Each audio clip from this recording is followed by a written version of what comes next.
Good morning, Dean. Morning. You have a beautiful Ford convertible.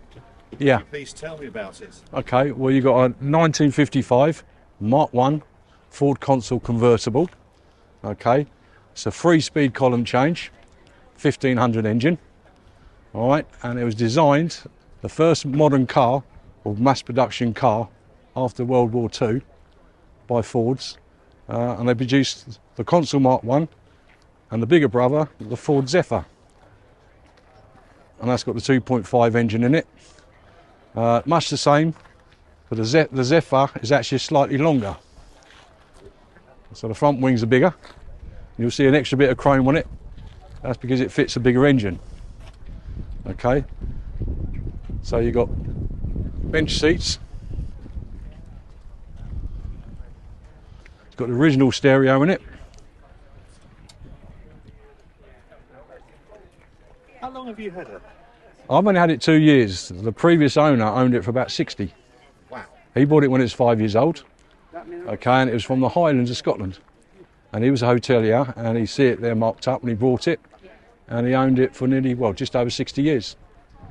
And then it was in the trade, and they'd done a paint job on it.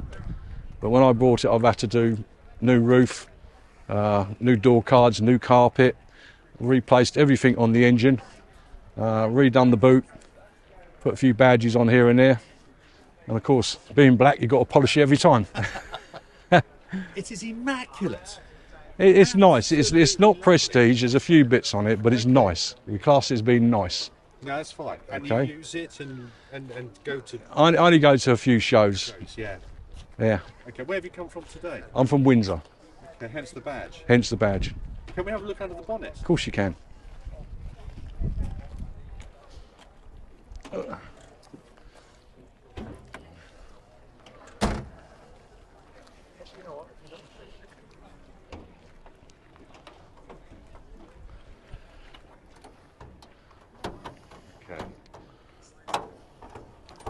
Are you an engineer? No, I'm not an engineer. I'm actually in the car trade, but I'm not a mechanic. No, okay. Do you know the right Okay. people or...? My son's a mechanic. I've got a few friends in the trade. Yeah. We've done everything to this engine-wise, but stainless steel exhaust on. Everything on the car outside of it has been replaced. We've really got to tidy up the engine bay and do some wiring, which we'll do next year. New rad, everything's been replaced. Put the number plate on, it represents a year. Oh, yes. Okay. So were the lights, the auxiliary lights, part of the sale as such, or have you had them put on? No, these were obviously put on sometime Yeah. by someone else. The Okay. badge bar put on, and the number plate. Yeah. And then if I show you this one, Yeah. this has got the bigger engine in it. Yeah.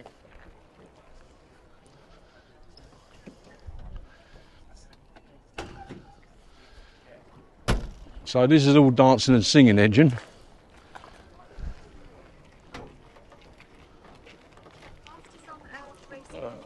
You can tell it's not my car, I don't know how to open it. It's quite a bit bigger, isn't it? Yeah.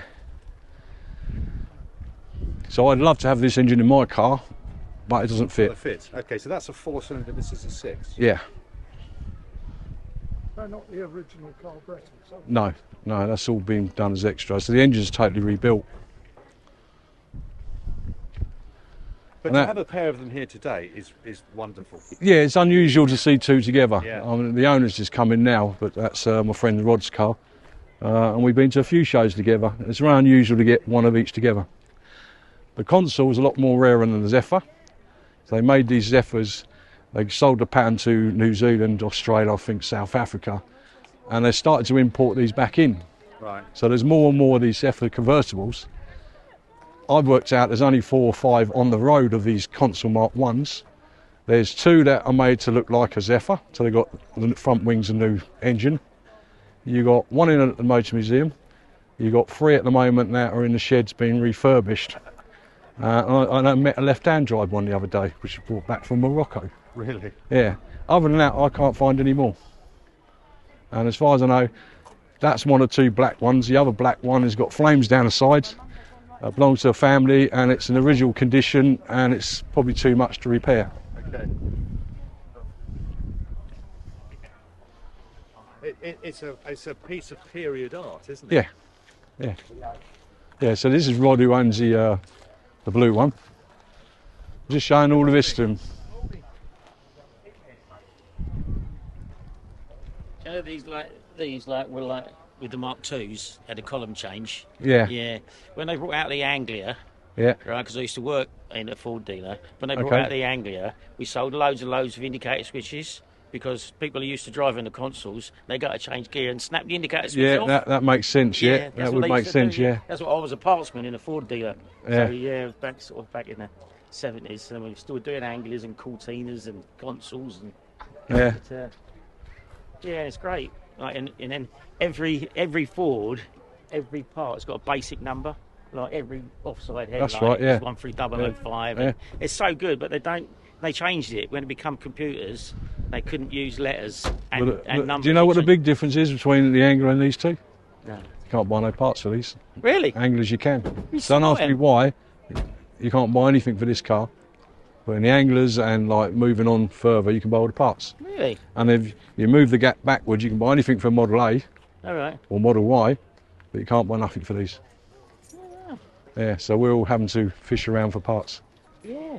Yeah. I think Malta have got a lot of old cars, haven't they? Yeah, Yeah. So. yeah. And I'll go. My wife wants me. No, it's so cool. I've never seen a convertible before. Nah, there's not many of them.